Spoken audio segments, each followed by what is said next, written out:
За миний хувьд балетик мөнхийн залуу настай зөвөрлөдөг. Тэгээд балетийн урлаг маань өөрөө дэлхийн сонгодог урлагийн хамгийн том төлөөлөл, хамгийн том урлаг нь. Тэгээд миний хувьд мэдээж бас эмэгтэй хүн болж төрснийх балетийн урлагаар хичээлхийг хүсдэг нэгэн эмэгтэйчүүдийн төлөөлөл.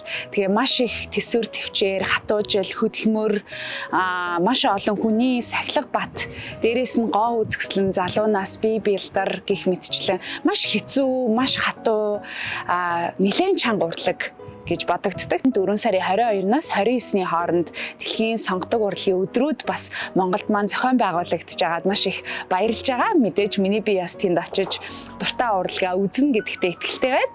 Мэргэжлийн бүжигчдийн донд маш том бас боломжийг олгож байгаа ийм гайхалтай өдрүүд үргэлжилж байгаа юм байлээ шүү. Тэгээд балет сонирхдог, сонгодог бүжгийн урлагаас таашаал авдаг, гоё мэдрэмж авдаг, мэдрэхийг хүсдэг бүх үзэгчид маань 4 сарын 22-наас 4 сарын 29-ний өдрүүдэд энэхүү гоё балетийн урлагийг үзэж бас сэтгэлээ сэргээж, мэлмигээ баясгаж бас сонироо мэлаагаарай гэж танаасаа хүсмээр байна.